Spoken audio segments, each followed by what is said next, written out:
I love my Reformed brothers and sisters, mostly Reformed brothers. That's a little bit of a dig at them. But they, I've had them say, like, we've had conversations around invite culture, and these are private conversations. They're having me into their church to talk about these things. They're not telling other people that I'm there. And, church leaders will say, they'll be like, man, if other church guys in my network were to hear we were talking about this stuff, they would shake their head because we don't want anything to do with Attractional. And I would say, listen, you are Attractional. You don't think you are, but you are. Look, you're in a building. You have a sign outside your door. You talk about. You have actual music. You vacuum your carpets on Sunday morning. Those are all Attractional church things. Those are all gimmicks. If someone else's gimmick why do you have to clean your church? Why do you have to paint it? Why do you have to have lights in a band? That's all gimmicky. No, you chose to do those things because people will tell their friends about them. Now, you might not want to do monster truck. That's fine. I get that. I totally understand. You don't want to drop eggs out of a helicopter. I get that. But what can you do that your people will tell their friends about? Welcome to the Carey Nieuwhof Leadership Podcast on YouTube. Man, I'm so glad you've joined us. Hey, if you're new here, hit subscribe. Today we got Birch, and he studies the top 100 churches and draws from them lessons about what we can all learn about reaching new people and invite culture. You're going to get a lot of practical tips and strategies, so make sure you get your notebook out. Rich is the founder of UnSeminary and has worked at some leading, growing multi-site churches over the last 20 years, and he brings all his insights to you and me today. Hey, check out what our partners are doing. Do you know, for example, if you send an email, you're going to get a 30 to 40% open rate, best case scenario. Texting, 98%. What if you could get free texting for your church? Well, you can. That's thanks to Gloo. You can go to gloo.us/free texting and sign up today. And then OVERFLOW has got some powerful new technology. Imagine if all people had to do was take their phone, tap the seat back in front of them, and they were immediately directed to your giving page. Do you know, number one, that can happen with OVERFLOW plus tap technology. Number two, that there is a 50x greater open rate when you use OVERFLOW plus tap technology than if you're using QR code and physical cards combined. Yeah, make sure you check it out. Go to overflow.co/Carey to learn more. And now, my conversation with Birch. Rich, so good to have you back. Welcome back. Oh, Carey, honored to be here. So glad to be here. I just right off the top want to thank you for what you do. I know there are thousands of people who listen in who are just so blessed and honored by your podcast. Literally this week, I had 3 different people say to me, hey, have you listened to, and it was about an interview you just did, have you listened to this interview yet? That is mandatory listening. They use the same thing. That's no mandatory listening. Yeah. And so I know for you, it's just hopefully today I'm trying to live up to that, but wow. You do this every week. You're more than once a week. You help people with this. And so thank you so much for all you're doing. Oh, you're so welcome, Rich. And it's one of those things you probably feel when people say that to you. It's like, I have a podcast too, right? Like, hey, over here. No. You do. You have a great podcast. Listen, right? I'm happy to be in the Carey Nieuwhof cinematic universe. It's fine. It's good. It's all good. One of the things I like about us, we live 15 minutes from each other. Nobody knows that. If I tell people that, they're like, what? You live 15 minutes from Rich? And here we are in our own studios. But you and I have way more offline conversations than we have online conversations. We go to the same church. We're, in each other's lives. We'll go skiing, hot tubbing together, stuff like that, out on the boat in the summer. So, but it's nice to bring this to public air from time to time. And I got to tell you, you probably don't know this, but your episodes always outperform many others. So, oh, that's nice. That's kind of you to say. They do. People love hearing from you. So, last time we had you on was a few years ago. I'd love to know, because I talk a lot about church trends, but the secret sauce is I listen pretty closely to you, and you're always seeing things, I think, 10 minutes before I see them.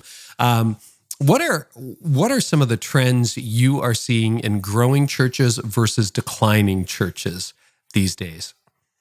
Well, large churches are getting larger. So, as I feel like for my entire ministry career, there has been a dull roar underneath that's been saying, hey, the church is going to bespoke, small, and I know I'm probably stepping on people's toes right off the top here, but the reality of it, statistically, our friend Warren Bird did that study post-COVID that it showed there is a there seems to be a splaying in there, or a division happening in the church, where there are like larger churches are getting larger, and unfortunately smaller churches are getting smaller. And so I think there is a place for kind of bespoke and small, but what we're learning is that large is winning, that at the end of the day, people do actually want to show up to to a large church. And I've seen this with the churches I work with, where I'm like, man, I remember the days of like, is anyone going to come back? We're post-COVID. Are people here? Do people want to go to church anymore? And it's like,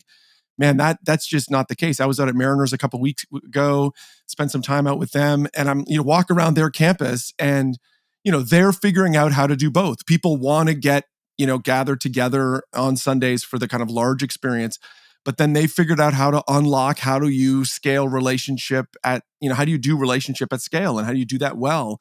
And I think that really is the difference. I think small churches do take a lot of things for granted, where when you become large, you have to get strategic and think very carefully about how do we move people from the crowd ultimately into the community, into the core. And so, I think large churches are getting larger. Whether in some ways, I'm like, I wish that wasn't true, because it's like, it sounds good to me. The like small coffee shop down the street that you and I meet in, I love that coffee shop.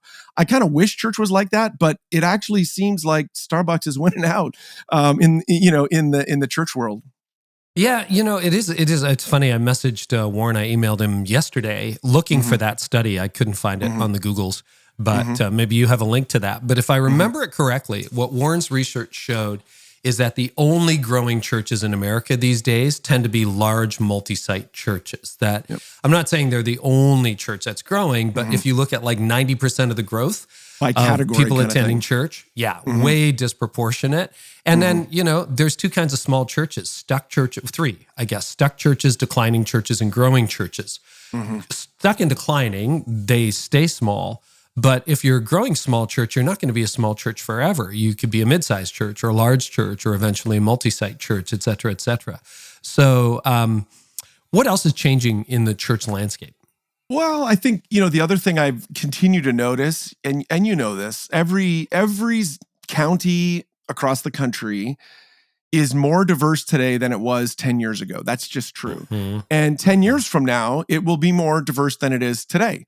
From a sociological point of view, I love, there's this guy, Prof G, who I think you're going to have on your show. Yeah, I'm going to have him on the podcast. Yeah, Scott which is Galloway, Prof G. Scott Galloway. I learned about him through you. You were always quoting his stuff, and I'm like, I better follow him. Yeah, he's great. Yeah. And one of the things that he has said is, and this is from like a culture point of view, he talks about how, in America, they're about to do something that's never been done before, which is to make the most ethnically diverse democracy in the history of the world. Like we are embarking on something that has not happened before, which is this whole majority minority thing that we've heard lots about. And I've seen that in the churches that I work with, that when I first started in ministry 20 years ago, diversity really was not a thing we talked about. It was, in fact, I talk a lot about church growth. I had one class, not like a whole course, but one class on church growth, and it was the homogeneous unit principle, which now when you teach that, it almost sounds like racist. Like it's like, it's like a bad idea, and it doesn't work. Like it's both of those. So your whole church will be upper class white people in the suburbs, and that's your homogeneous unit, right? Was that the idea? That's the unit. That's the idea of the homogeneous unit, and there was a whole wave of churches that were built on the back of that. But what we're seeing is that's not working anymore. And, people walk in, younger folks. You're always kind of pointing to the next generation, but particularly young leaders, they walk into, somebody in their 20s walks into your church, and it's all X, whatever that is, all white, all, brown, all Latino, and they get freaked out by that because that's different than the rest of their world. And so strategic, well-thinking, measured leaders are asking thoughtful questions around how do we become more diverse? How do we, how do we do that in a way that makes sense? And they're asking the questions. They're not imposing, it's not like the white guys figuring out how to be diverse. They're saying, let's have a conversation there. And you've modeled this so well on your podcast over the years, but let's get leaders in that are different than us and learn and ask the question, hey, and admit we're not good at this. And how do we get better at that?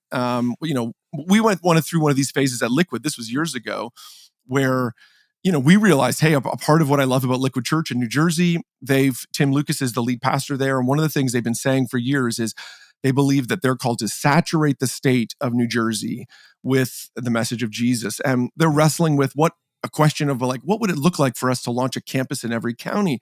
And every county is very different. And one of the places when we looked, I was on the team at this point, looked at ourselves and we said, the Latino population, the Hispanic population isn't represented in our church as much as it should be in our state. And so it is in our state. And so we got together a group of leaders and just admitted that. It was like, hey, we're just not any good at this. What should we do? How should we?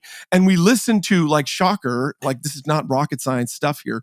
We listened to Spanish speaking friends and said, what should we do? And their solution was different than what I would have thought. They said, what if you just added Spanish translation to what you do and at that point it was like the headphones, like, people at the back of the room doing that. Because what that says, this is what we heard time and again, what that says is, my mom, when she comes, she can listen. And the fact that you've created a place at the table for her is an amazing thing. Well, we did that kind of against I'll say me, I thought this is a bad idea. Like this like is you were thinking Spanish service kind of thing? Well, I was like, yeah, what about a Spanish service? Or like, maybe we should do, like, maybe there's a lot more, frankly, more complex things that we could do. Well, sure enough, we did that. And within a year, there was a noticeable uptick. And now if you go to any of Liquid's campuses, they are way more diverse than they were, even 5-6 years ago. And because we just listened. And so what's one of the things that's changing is I think prevailing churches are asking that question strategically, are leaning in saying, hey, how do we do this in a way that makes sense in our culture? Well, even, I'm seeing that at our church, Connexus Church, which, I'm the founding pastor at. I had always tried to be as diverse as our community. And, living where we are, it wasn't a particularly diverse community. Right. But over the last 5-7 years, that's changed a lot, particularly at our south, our broadcast location. And it's been an absolute joy for me to see that congregation transformed to look a little bit more like what you find at Walmart or what you find at the beach or, at the ski hills on a winter day, which is great. What are some keys for churches that want to get away from that homogeneity, that sameness where everybody's white or everybody's black or everyone's Latino? Or everybody's from the suburbs, or whatever that is. What are some keys? You've hinted at it already with Liquid. Anything else you'd say to leaders? Yeah, so I think listening is a huge deal. I come from this as a, if you're not watching the video, like I am a middle-aged white man. Like that's who I am. So I'm kind of the poster child for non-diversity. I have no hair. I'm like super pasty. I'll say this for me. One of my own personal turning points was.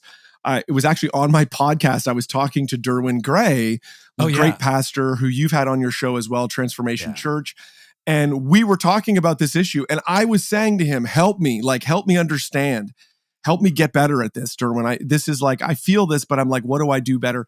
And I was asking the question from a marketing, strategic, how do we represent? I talked about it in all the kind of like sociological terms. How do we, we want to better reflect our community. We want to, I want the percentage of people that, in our community is the same in our church and all that. And he stopped me mid-sentence. This was on air. He stopped me mid-sentence and he was like, when the kingdom of God comes, it's diverse. This is not a marketing tactic, Rich. This is not about like, we're trying to somehow, and I was like, oh, I'm being schooled right now. And that's true, right? Like at our core, when in Revelation, we know that we're headed towards a day where we will be standing in that crowd that is too large to count, where every tribe, every tongue, and every nation will be standing together before the throne. And we want that now in our churches. That really should be. And for me, that's been a paradigm shift where I'm like, oh, we need to think about this differently than just what's the kind of latest marketing trick? And it's asking the deeper question beyond like, do we have representation in our band? Like, if I can speak a little bit, and this is not digging Connexus or any particular church, but we have gone through a phase where it was like, well, we've got X person on our band. And so that means we're done. We're good. We've checked the box. No, that's not good. What we have to do as leaders is we have to sit down and actually listen, actually understand. And, I had, a number of years ago was convicted in this area, and was a friend asked me this similar question around, Black leaders. And he said, you got to talk to a Black friend, a male Black friend, ask them the question, which I was like, this is crazy. But they asked them the question when their parents had the talk about cops. And I'm like, what do you mean the talk about cops? And they was like, well, yeah, have the conversation about one. And I was like, I didn't even know what you mean by that. And so I sat down with a dear friend of mine. We literally went out for lunch, and I said to him, I'm like, listen, I'm going to ask you what I think might be an uncomfortable conversation, but will you go with me? We're friends. And I asked him this.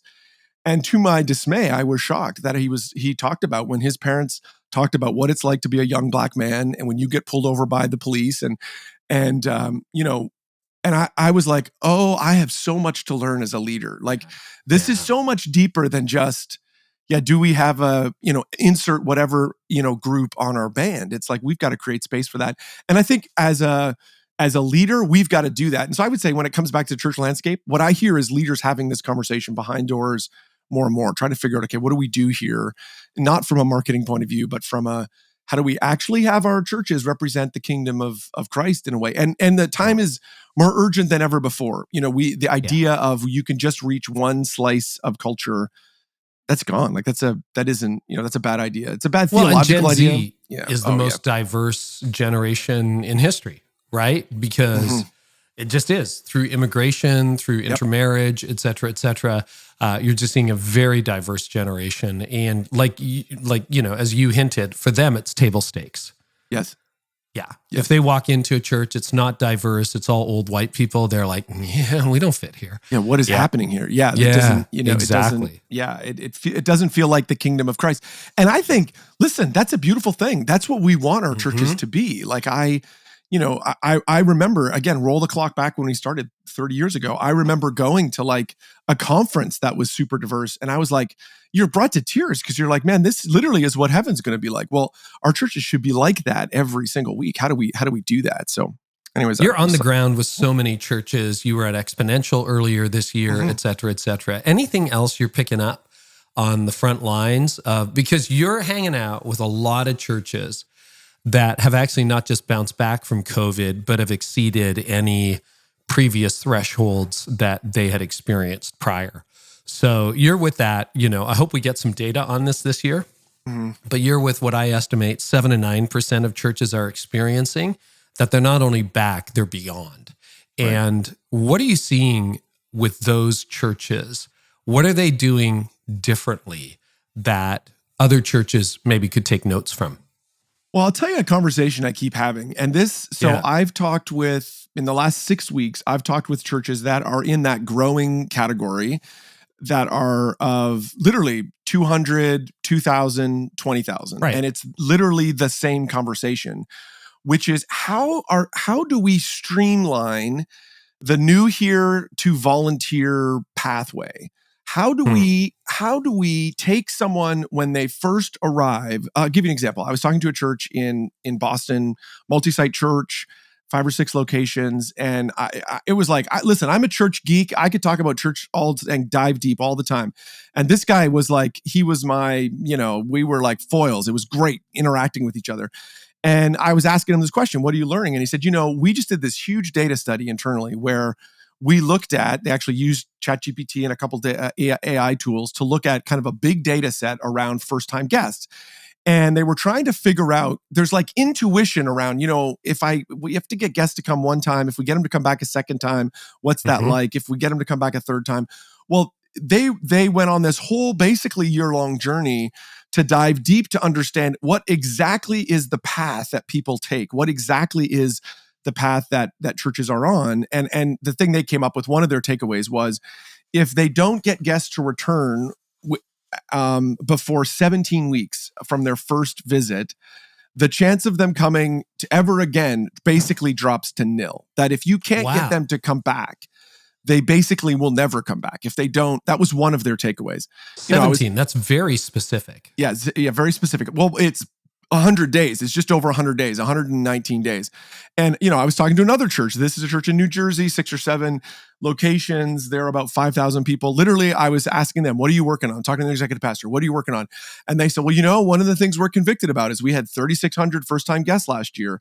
And this year we're trying to figure out, how do we contact them? How do we get all of them connected in the first 100 days? I was like, oh, that's interesting, because I literally had the same conversation last week with somebody else. This idea of we've got to streamline and get really, what we can't do. I think pre-COVID particularly, people were, I don't know whether it was like they were more willing to connect with us or there was less social friction. But there seems to be, the way I keep saying is we have to take control of that process. People raise their hand and say, I'm at your church. They want to be connected, and they want us to take a more active role in moving them along that pathway. They rather than saying it's the old, you remember, Carey, when we started, churches would say, we have 112 ministries. And that was like a good thing. You kind of bragged about that. You were like, we've got all these ministries and you can do all kinds of stuff. Where now we're much more like, In-N-Out Burger on the West Coast. It's like, we have these 3 things, take these 3 steps to go, to get plugged into our church. And that conversation, I just keep hearing over and over and over. We've got to do more. We've got to be engaged more. We've got to help people take those steps more. So what I hear you saying is, when somebody shows up in real life for the first time, they want to get plugged in, and they have to get plugged in sooner. Yes. And so I want to ask the question, because this is something I've been teaching about when I'm on the road speaking. Yep. The foyer moved, right? Yep. Like, if you think about where the foyer was, it used to be the foyer in your church, and now it's online. Do you think that's because people have already pre-tested the church? They've followed you on social. They've watched a couple of messages. They joined your live stream. I'm here. I want to join the gym. Get me working out, as opposed to, I'm going to sit back, relax, enjoy the flight for 3 years and see if this is for me. Is that shifting? Like, what is going on? Yeah, absolutely. For sure, people arrive with way more information about the church than they used to. They have, they know who you are. They have a clear sense of what the mission is. They're not just tire kicking. Every county in the country, I'll use that again, is more post-Christian today than it was 10 years ago, is becoming more that way. And there are parts of the country, including where you and I live, or part of the North America where you and I live, that people don't just stumble into church. Like, it's just not like you're invading a private club, right? It's like, whoa, what's going on? You just don't do that. And so when you arrive, man, you're interested, you want to get connected. And you've said this for years, Carey, and I've repeated this, but some version of, we know that people are looking for relationship. Like, they want that kind of experience. They're looking for connection. And that's more true now than it was pre-COVID. They show up, they're looking for connection. If they wanted just your content, they would get it online. They already have it. Yeah, they already have it. And if they don't have yours, they've got everybody else's. Yeah, right? They got your content. It doesn't mean when they show up in person, they're saying, I want some sort of relationship. Now, we used to say to them, well, you can't get relationships here. Go to small groups. Like, we did a bait and switch with them. We would say, come to church. It's a great place to connect. And then they would arrive, and we almost went out of our way to make it not friendly, because we said, well, we want anonymity. People want anonymity. We don't want to bother them. We don't want them to feel. And so then we put up these almost barriers. Well, we didn't say it that way, but that was what we were doing. But now, gosh, man, you've got to. I just was talking to a church who would be, in the kind of, they wouldn't call themselves attractional, but they're in that stream of Christian church, similar to ours, similar to Connexus, who we were having this conversation, and they say, we did a thing last fall where they were like, okay, this is in their service, 2,000 people in the auditorium, after the rock band, after the great compelling TED Talk teaching, they were like, we're going to have you divide into groups of 3, and you're going to stop and pray for each other right now, like in the service. We're doing that in the service right now. Boom. And you would have never done that. Like 15, 20 years ago, we would have never done that, because we're like, oh my goodness, that's going to make people feel uncomfortable. And, but man, that's just not the case anymore. Like, we've got to figure out, how do we make an accessible encounter? How do we, as Jeff Brody, our lead pastor, has been saying, how do we move that kind of, that relationship earlier in the process people are coming looking for a relationship. We can't replicate that in a room of 1,500, but we got to do something that at least points towards that. That's, so Mariners Church out in California, if you were to go to a Saturday night, if you're ever in Irvine on Saturday night, you need to go to what they do and see. I think they're pointing to the future of church on Saturday night there. You arrive, there are, after the service, you've got all kinds of food trucks, you've got bounce houses for kids. It's a community event. It feels like, what it feels like to me? It reminds me of when you travel to the developing country and go to church, and after church, people spill out into, like if you're in Guatemala and you spill out into the kind of courtyard out in front of church after church, it's like a party. It's like we're having a meal together, we're hanging out. It has that kind of feel. Now you can do that in California. We have a hard time doing that in our climate here. But I just think that stuff, man, is so critically important. And we used to think it was fringe, but I think it's like core to the mission. That's why people arrive. They're looking for that. In what we offer. Yeah, and I mean, Mariners is such a great church. I always call it the spa church. Sorry, Eric, but you know that. You've heard that from me, Eric Geiger. But, I've gotten to know some of the people at Park Hill Architects. Disclosure, they're a sponsor for this podcast. But that's some of the trends they're seeing is if you're building now, you're not just building anonymous rooms, you're building community space, lobby space, connection space. I think that's a super good trend because people don't know each other. And yes, I'm a believer in groups, but if you only know 8 people at your church, you want to cross-pollinate a little bit more than that. And community is what's rare. Connection is what's rare. Content is everywhere. Yes, right? Absolutely. Okay. Super cool. Really helpful.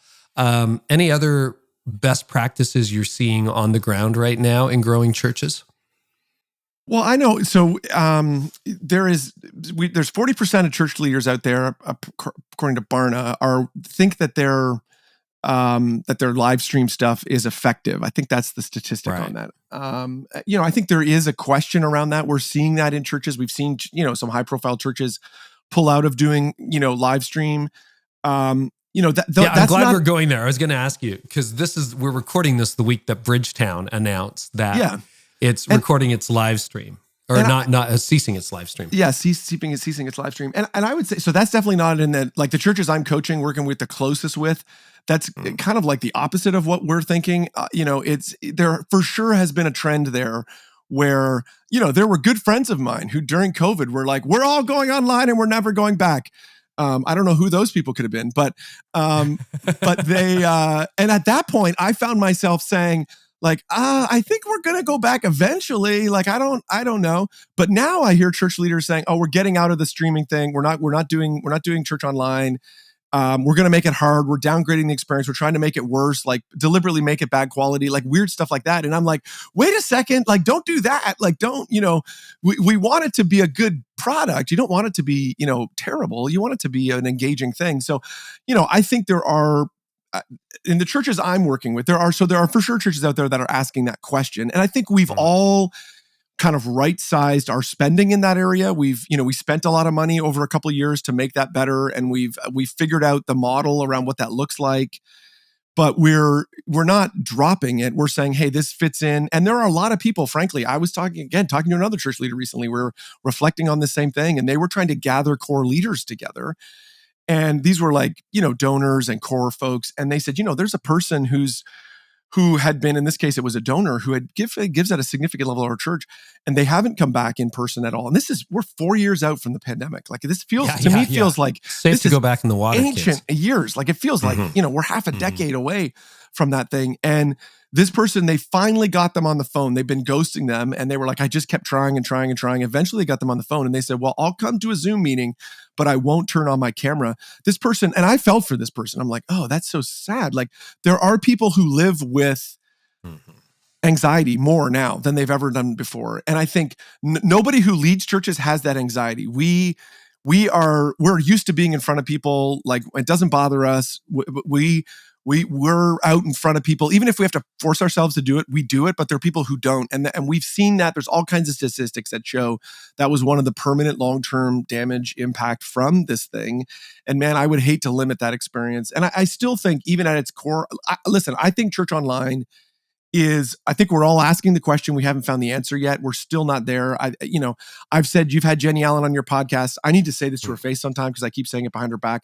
To me, what If Gathering is doing is the future of church online. I've said that for years, but I'm like, it's some version of like online events, in-person groups, large conferences. Like, I'd love our church to do, like, let's try to get all those people to come to like a weekend conference where it's like let's rent out a conference center and get everybody together. Like, and it's just our church, but it happens to be the people that are also online. I think that group is onto something there that I think that, when you look at Hillsong is very similar to that. HTB, there are churches that are kind of doing similar type things that I'm like, I think that's closer to what it looks like long-term. But, listen, I don't think that's going away. We're not.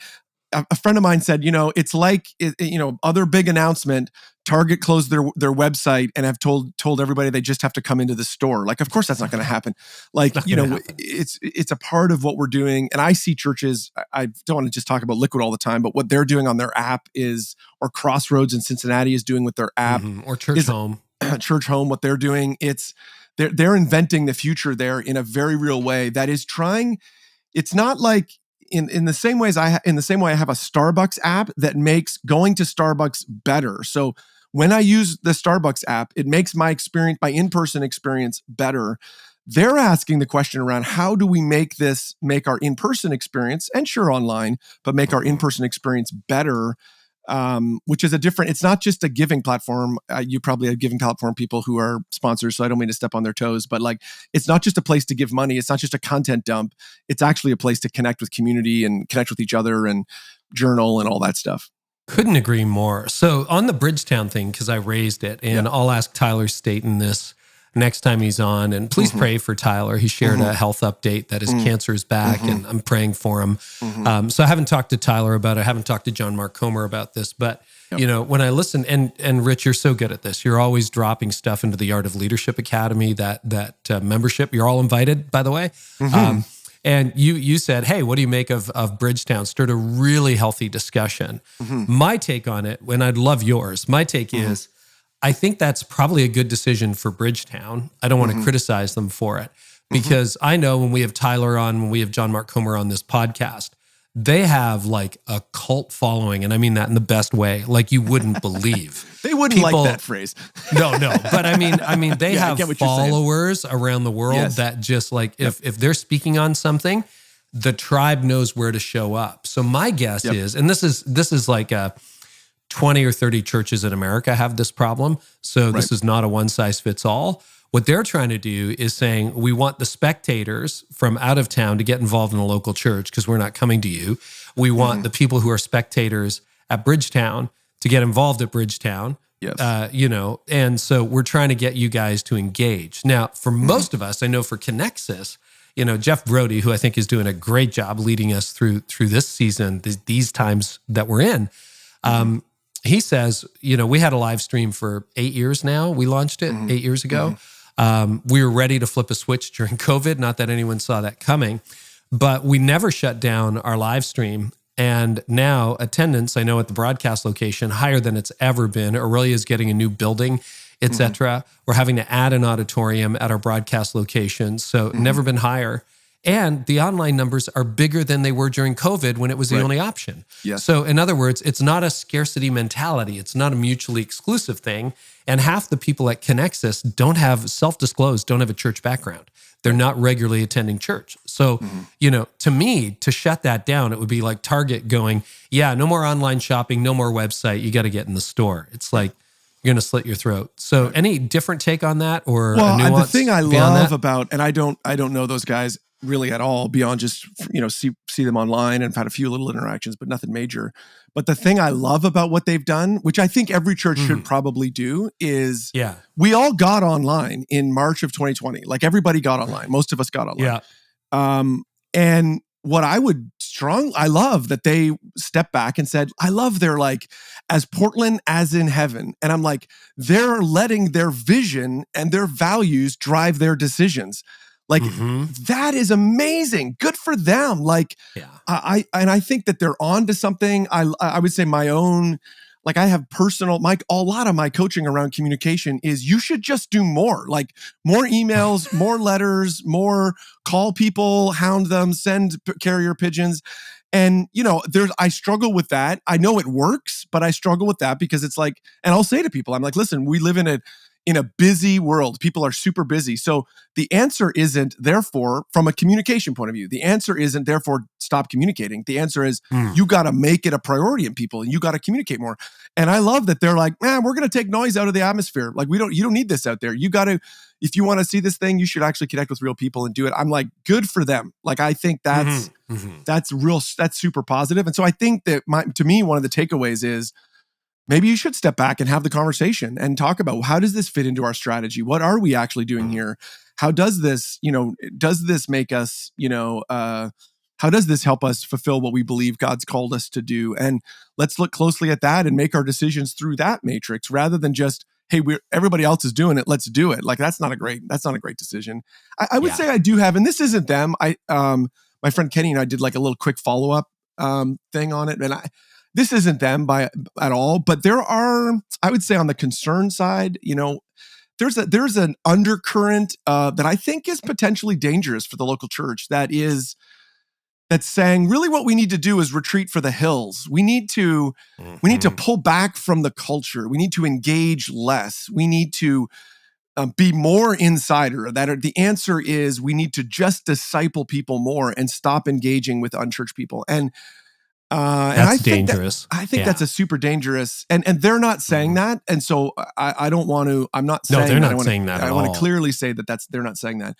But you could see where people could take a decision like that they've made. And I think you said in a thing, it's descriptive, not prescriptive. Like, just because they did it doesn't mean you should do it either way. But I'm a little bit concerned. They were not saying you should all do this. It was like, well, that's what I love about it is they were like, this is for us, the Portland family. Like, they were like, even in their announcement, it was like, we're not really talking to you people out there, like, which is great. But that's why they're so influential, because we're talking about their internal decision, right? Yes. And I think that's helpful nuance. I agree with you. And you know what? When you're in a declining organization and you're a minority in culture, one of the instincts is to circle the wagons. Right. And I think that's fatal. I think that's the beginning of the end. Yeah, I would say that's the only, that segment of the Christian world that I bump into that I'm like, oh, I don't want anything to do with you. Like, I'm not like you. That is an anathema to the message of Jesus. Like, man, I'm very concerned about that. And so I would say I'm a little bit concerned that that because of their influence, that there will be churches who lean that way, who will look to them and say, look, they did it, let's do the same thing. Because, I don't know, I think it's just super dangerous. Yeah. Okay. So when I was talking about what you wanted to talk about, we were texting. Yeah. You said, let's talk about leading change at a church when it comes to the diffusion of innovation curve. So I don't understand the question, but I'm going to ask it anyway, Rich. What do you mean? Dude. Tell me more. That's great. I love it. So, first of all, I love that you're exposing you're setting me up here. I could talk about this all day long. So there's a popular sociological model called the Diffusion of Innovation model, and it's a bell curve. It's, it shows any population that you look at. It talks through 5 different categories of people and their likeliness to adopt change or to adopt innovation. You're talking about innovators, laggards, etc. Innovators, early adopters, early majority. You're very familiar with this. Late majority. People are. I wrote a book including that. Yes, okay, good. Okay. So there's lots of insight there. So innovators are 2.5%, early adopters are 3.5%, early and late adopters or early and late majority are 34% each, and then laggards are 16%. And this is not like a Christian thing. This is just like a sociology thing. And to me, this is one of those areas where it's impacted so much of the way I think about leading, because what this says is the majority of the people in your church, if you're trying to get them to adopt a new behavior, what they need are other people to adopt that behavior before they will adopt that behavior. The actual defining thing that moves early and late majority people is early and late majority people. They have to look around and say, oh, are other people want to be involved in this? And so Now, the difficulty with this is most church leaders, or I would say leaders in businesses or organizations, they tend to be either innovators or early adopters. They tend to be. And so we think about the world through our own lens. We think about change through what would it take for me to volunteer. So let's say you want to get like 100 new volunteers at your church. And this is like, and I love, listen, I've been an executive pastor, been in those second seats. I love lead pastors, but I also love to poke them every once in a while. Most lead pastors' solution to problem is just let me preach on it. Like, just let me stand up and I'll preach a really compelling message and people they'll join. And the reason why that is because that works for them, because they're an innovator, they're early adopter. They just need a compelling idea and they're willing to try something, even if it's painful. That's a definition of an innovator. I'm willing to try things, even if it's painful, even if it's not great. I'll do it just because it's new. Early adopters, they have some of that same kind of behavior, but they need to see a few more people. So when we think about volunteers, you have to, I saw this through the 13 campuses, over 1,500 volunteers I recruited directly around launching campuses, people join when other people join. And so you've got to build a process that ultimately has people looking around saying, oh, there's other people doing this. There's other relationships in here. And so on the volunteer side, what that means is our processes have to be built from how do we get people to build friends first, probably, but then they will end up, joining the team. So the kind of experience of being on those teams needs to be highly relational. It needs to feel like, oh, this is like a great experience for me. I'm building new, I'm getting new relationships. I'm finding new friends first, rather than, hey, I'm joining the mission. We think that people, this is another lead pastor thing. They're like, people are so compelled by the mission.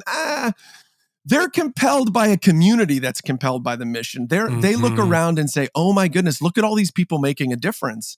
This is why something like Night to Shine works. Night to Shine, Tim Tebow Foundation. Yeah.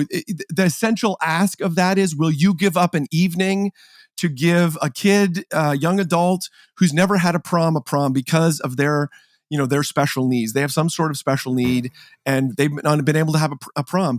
And the beautiful thing about those is it takes more than one volunteer for every guest. So if your church is going to have 100 guests, you're going to need probably 150 volunteers to make that happen.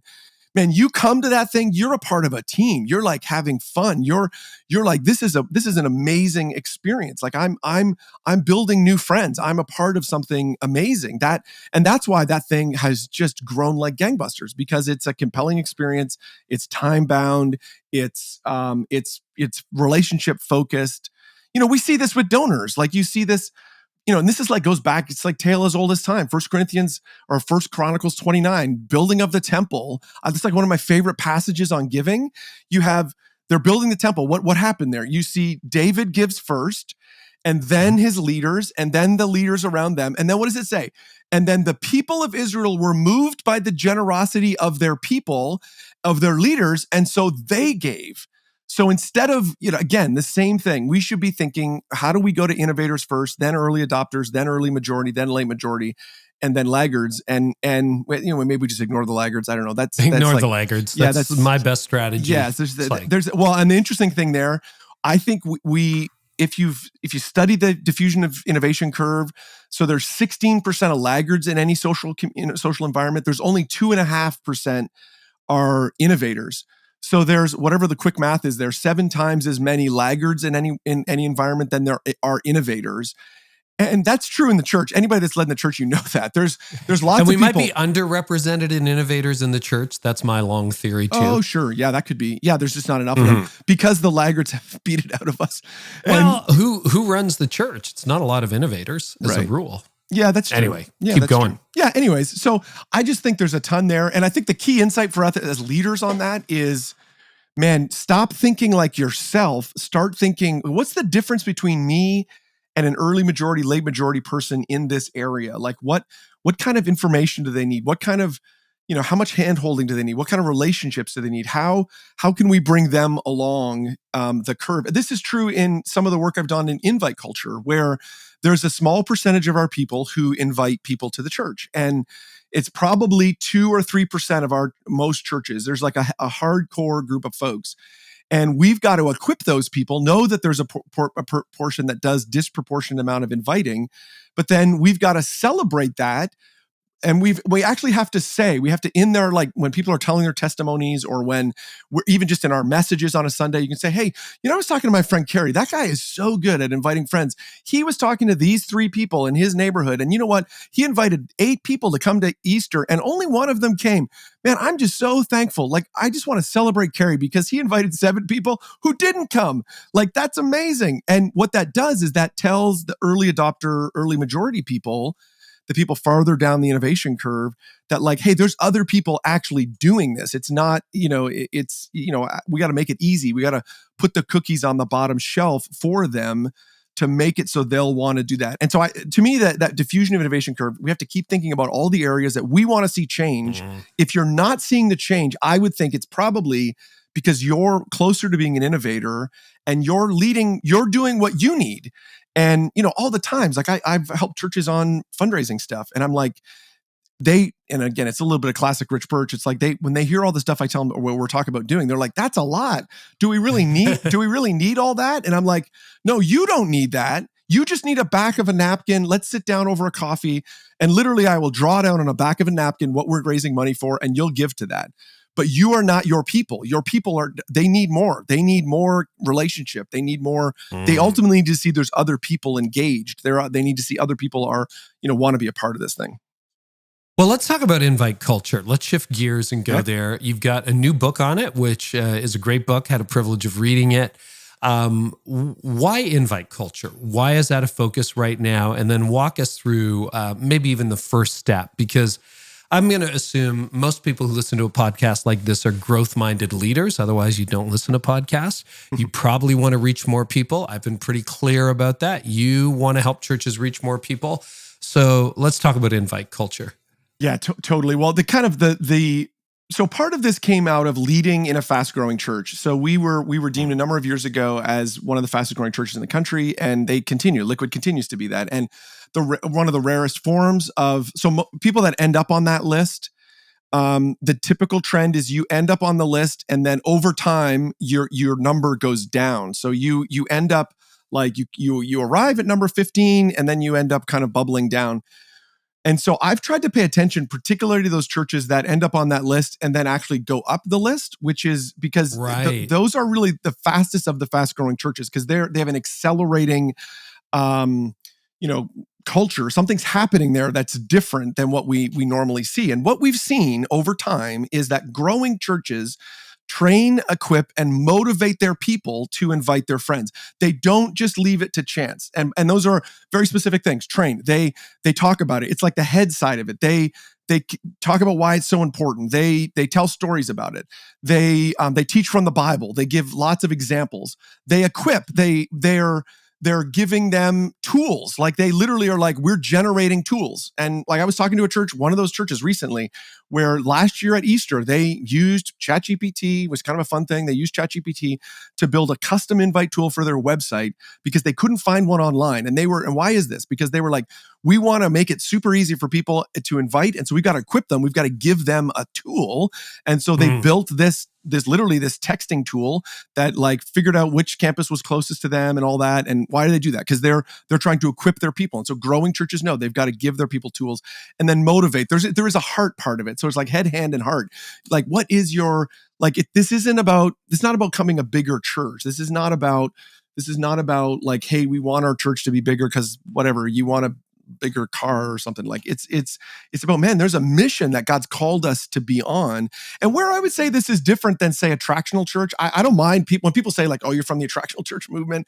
That doesn't bother me. I'm like, I know in lots of circles that's not like an insult. Yeah, I know in some circles that's an insult. For me, that's not an insult. But where I would differ from, I would say, my earlier thinking in life is I used to think we could do things as a church, like as a leadership, that would attract people to our church. We will do things, magic things, and people will show up.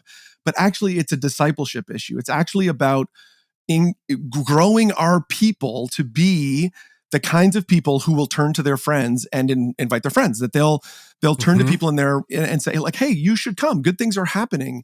And so we've got to actually disciple them towards that. And so over these last number of years, it's a little bit of a fixation where, we just haven't given up on it to try to keep talking about that. And how do we, and again, I'm just convinced that over time, fast growing churches particularly, they don't leave it up to chance. It's not just happenstance. They have strategies to train, equip, and motivate their people to invite their friends. All right. So what is the first step in creating an invite culture? Is that just being intentional about it?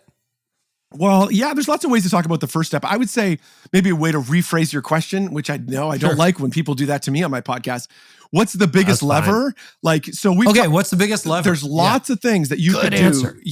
Lots of things you could do as a church, but the biggest lever is teaching, is what happens on the weekend. And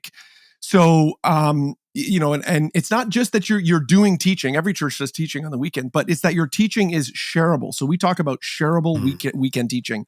And I would say there's like a culture side of this and a tactic side of it. So the culture side of it, I would say to you, dear friend, dear preacher who is listening in, is who are you inviting? Who are you engaging with? Who are the people in your life that you think about that you're hoping show up this weekend? And Carey, this is one of those things that you're just so good at this. Like you have actual friends who don't attend our church. You actually know people who don't love Jesus. And that's like a growing minority of church leaders. And so the culture side of it for you, if you're teaching this weekend, if you want to make your teaching more shareable, is, you got to actually have people who don't follow Jesus that are in your life. But then when the kind of tactic side of it is your teaching needs to be shareable. We need to think about our teaching from the vantage point of what are we talking about next from that our people's friends and family will want to be a part of. Right. What is coming up next? And it's a small tactic, but man, churches bump over this all the time. We forget it. But it's like, remember there used to be like in the 50s, there was like, I don't know, Zorro or like those old campy television shows. And maybe at the end of Batman, they would like have Batman and Robin would be on a cliff and they're hanging there. And they're like, will they survive? Will the bat grapple hold them? Will they? And then they'll say, find out next time, same bat time, same bat channel. Your messages should have that kind of hook in them. You need to leave stuff on the table. Stop trying to complete everything. Stop trying to tie it all up in a bow. You need to say, hey, this is where we're at today. And next week, man, if you've got a friend it's just simple tactic. You've got a friend who's thinking about these 3 questions, you're going to want to have them here because get them in the room. They got to be in the room. It's the whole Tylenol and vitamins thing. A lot of what we do is vitamins preaching. It's like, it's good week in, week out. It's like, I'm supposed to take my vitamins. I have them. They're in like a place in my kitchen that I know my wife is very good at taking them. I'm not so good at taking them. I know over time, if I take my vitamins, somehow when I'm 75, I'll be a better person. But when I've got a headache, or right now I've got allergies, this is spring allergy season, I do not miss taking my Allegra D. It literally at 12 hours, it dings and I take my Allegra D. The same is true with your teaching. How can we phrase our teaching about what's coming up next? It's not what we're doing today. It's what's coming up next from how is this so shareable for your people? So, what is it that what are you talking about? How is it not what's important for your people, but for their friends? We know that people are looking for transcendent truth. This is true statistically. We know that the people that come to your church on this weekend, they want things that are based in actual truth. This is Gallup did a study in this a number of years ago. 75% of people in your church are looking for 2 things. They're looking for transcendent truth and they want it applicable on Monday. You see this in the culture. It's why, like, I was talking to a friend last week. He's like, oh, my wife's into doing sourdough. Like, why is that happening? Like these like ancient things these ancient practices that have been happening for a long time. Jeff Brody, our lead pastor, has been saying this recently. Like you see it all over the place. Why are people like building cabins in the woods? They're like, I'm going off the grid. Why is that? That's because people are saying, I want something that's been true for longer than 10 minutes. Like I want transcendent truth. And the good news is, friends, we have transcendent truth. We literally at its core, we have stories that have been told for thousands of years that have shaped culture. We get to tell those stories and we get to apply them to daily life. Man, we want to do that. Teaching leads. It is core to what we want to do. But the key is, how do we make it so it's shareable? So your people will, and there's lots we can do there, but the big idea is, how do we talk about our teaching in a way that then our friends will ultimately talk to their friends about it? So this I want to drill down on a little bit, because one of the things that has changed, particularly in the last 10 years, not 20, but 10, content was scarce. Now it's everywhere. You're drowning in content. TED Talks, every major church has, even if they're not live streaming, their podcasts are available on demand, audio, video. I mean, content is everywhere. But you're saying, if what I hear you saying is right, the local church can, quote, compete or leverage teaching if they make it shareable, even in the sea of all the options. Is that right? Yeah, the key is absolutely. So 100%. I actually think that we may be entering in the greatest season for the church, because the plethora of content that is available, what we're learning, and you know this, friends, is more content does not solve people's lives. More like, just because you have, so we've got 25 years of TED Talks. You think we would finally figure out how to get inspired and motivated to make some sort of change. That's not true. It isn't true. What we've got to do is connect. And it's like the same with AI. Just because I can ask ChatGPT some question and actually have a fairly interesting conversation, I still need a human to give me wisdom. I still need someone to look across the table from me and help me apply that to my life. And the same is true. So, what we have to do, what I would say on the kind of call, the stakes that are at play here, is because there is more content than has ever been before. If we're not clearly articulating to our people why what we're teaching matters to their friends, we're doing this series because your friends are confused about insert A, B, and C. We're doing this series. We've got next week's message. You don't have to think about series even. Next week, we're working through the book of John. And next week, we're in John chapter 3. And you know what? Do you have that friend that's got questions of Jesus, but is a little bit embarrassed to ever talk to anybody else about them? Do you have that friend that maybe is struggling with something, and wants to ask questions about Jesus, but doesn't know where to start? Where next week, you should have that friend here, because next week I want to introduce you to this guy who he came to Jesus at night because he didn't want other people to know. He wanted to hide away. So what I want you to think about today is, who are the friends in your life who've got questions about God, who are maybe a little bit embarrassed to talk about it, that friend at work, and you need to get them here next week. They need to sit here in the seat, because we got a great message for them next week. We assume that stuff too much. We used to that. And what that's doing from a content point of view is the role of the curator is more important now than ever before. Giving people a framework to hang it on is more important. So you've got to help them connect. In this case, because we're talking about invite culture, how does their teaching, how will it help their friends? And how will it, we got to package it up. We got to think of that, help them to think about categories of people, and then say, hey, this is going to help those people in their lives. That's one of the enduring legacies. When you and I got to work together for a couple of years, I was lead, you were one of the XPs, and you were such a huge champion of teaching. Just a huge, huge champion. I'm glad to see that fire hasn't gone out. And you were great at getting me to finish messages with a bit of a cliffhanger, and then also saying, and next week, so this is what this involves. And I just did a preaching accelerator earlier this week, and we had a bunch of people on that Zoom call. And the number one question was, how do you work ahead? Because if you don't know where you're going next week, you can't say with a promise, right? If you're starting that message on Tuesday, you lose that. So you got to work ahead. And I'm glad to know that still works. Anything else on invitable teaching? Well, yeah, there's a ton there. I think, well, first of all, I just want to reinforce, what you said there, I don't think we can underestimate too much. You're helping preachers get ahead is, it's that's one of those things that takes your church from amateur to pro. It's from JV to, varsity. Because, and from an invite culture point of view, because what you want to do is build a bridge to the future and be able to articulate where you're going to help your people think about who they could invite. For years at Liquid, we called them a lookbook, and they still do a version of this, but it's an online thing now. But we produced an actual book, a literal booklet, and gave it to people at the beginning of the fall. And we were like, here is where we're going this fall. Here's all the stuff we're teaching on. Here's the weekends that are coming. Here's what's happening.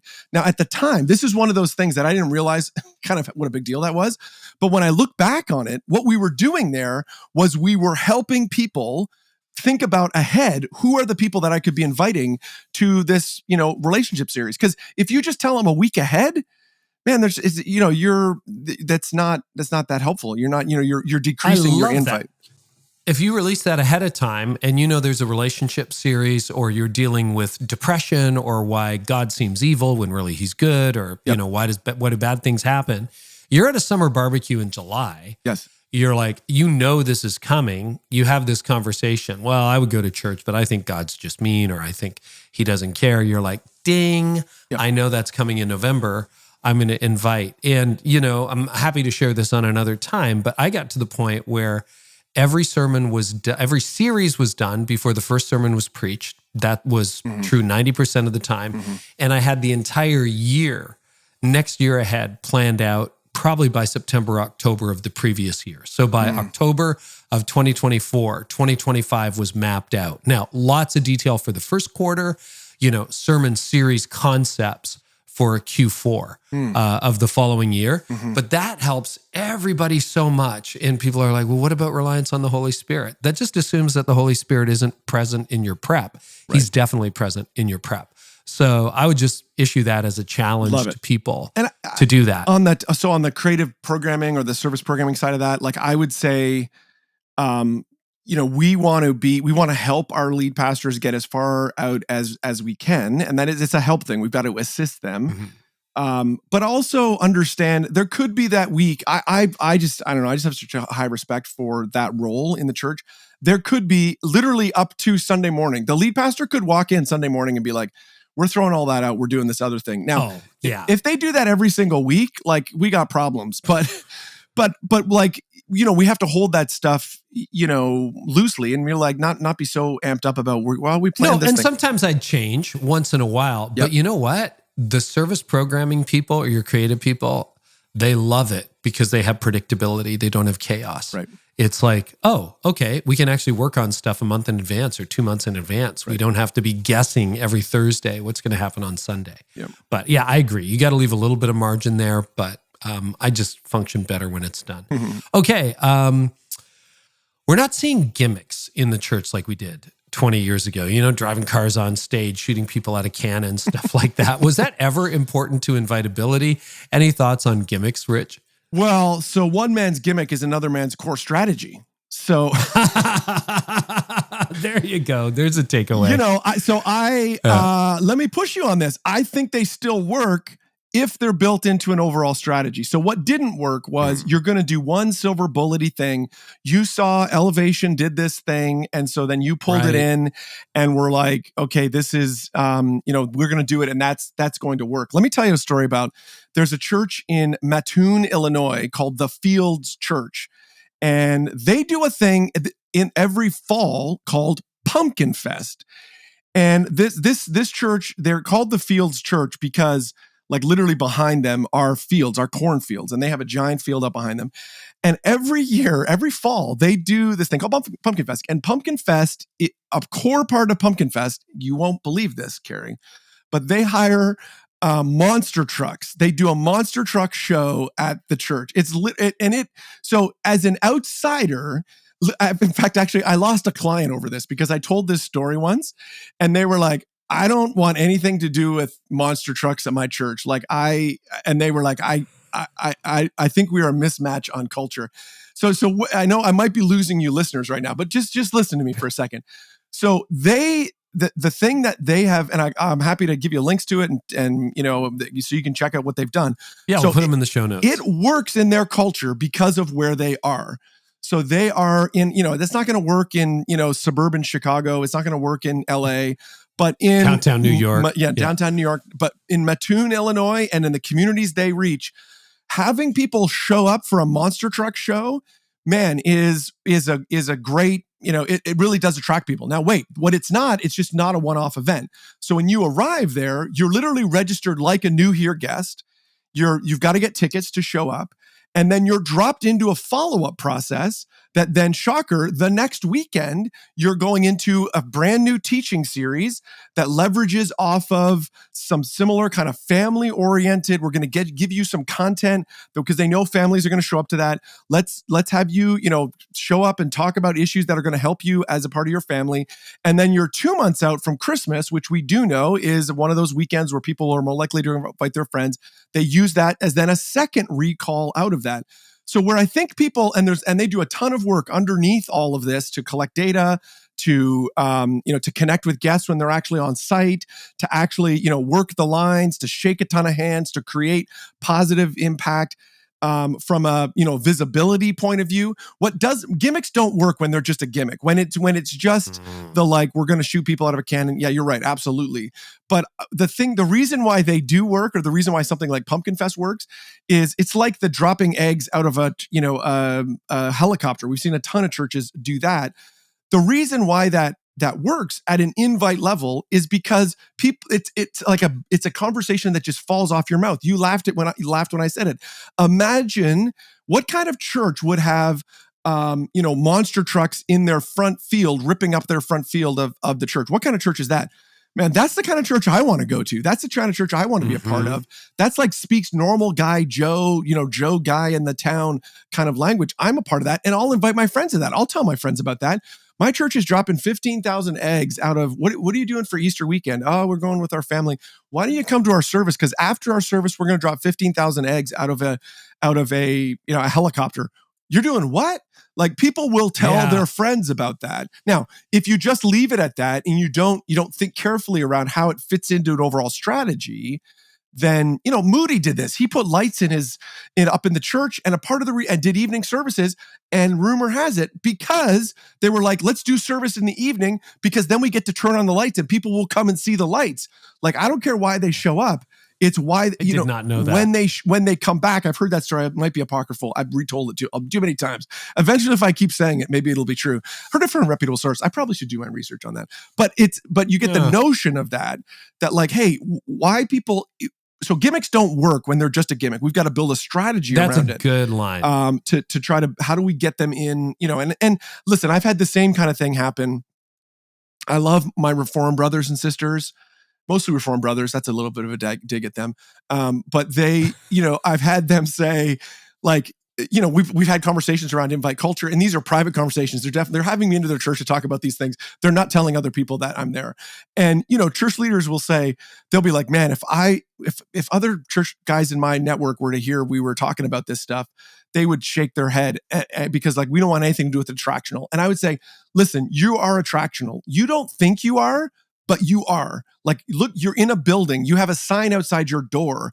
You talk about, you have actual music. You vacuum your carpets on Sunday morning. Those are all Attractional church things. Those are all gimmicks. If someone else's gimmick why do you have to clean your church? Why do you have to paint it? Why do you have to have lights in a band? That's all gimmicky. No, you've chose to do those things because people will tell their friends about them. Now, you might not want to do monster truck. That's fine. I get that. I totally understand. You don't want to drop eggs out of a helicopter. I get that. But what can you do that your people will tell their friends about? What can you do that ultimately your people, how can you train, equip, and mobilize them, motivate them to invite their friends? You need to think about it from that. And people's brains are attracted to new. Like, we are pattern recognition machines. When you do something new, people look at it. If you always do the same stuff, they're less likely to tell their friends. All right. There's a lot in your book, and we won't get to all of it, but there's one more I'd like to, Sure. If you want to switch a different subject out, go ahead.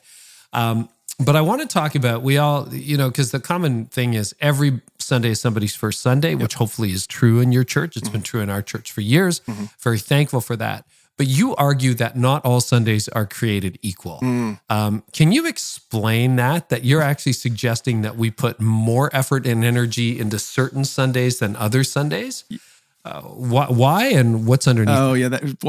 Thank you for pointing this out, Carey, because this is one of those stories where I'm not the hero of the story, so I don't like it. I don't like talking about this, but for years, I'm just kidding. For years, I believe that, and have had the privilege, honor for leading in multiple decades where that has happened, where it's like, man, wow, every weekend new people show up. Isn't this amazing?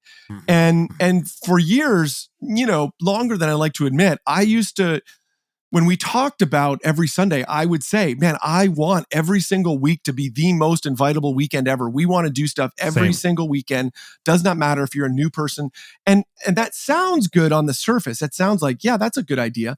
But there's a kind of a bit of a dark side there, which is actually when you look at human behavior, most churches have 3 or 4 Sundays a year where their people do more inviting. And these are, Christmas for sure, maybe Easter, maybe Mother's Day, maybe the weekend back in January, first or second weekend, or not the first, second or third weekend back in January.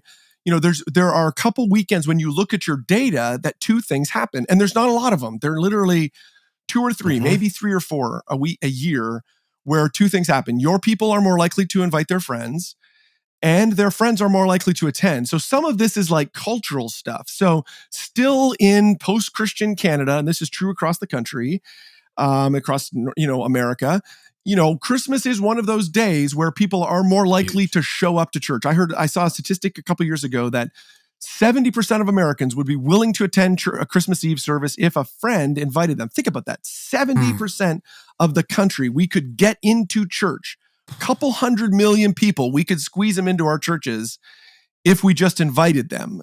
People were willing to come because it's in the culture. And for years, I kind of ignored that. I was like, oh, well, it's just another. And in fact, I remember it was like, it was like a badge of honor. And this was before I was working at Connect This. It was like a badge of honor. Like, we're not doing anything special on Christmas. What are you talking about? Like, it's just another Sunday.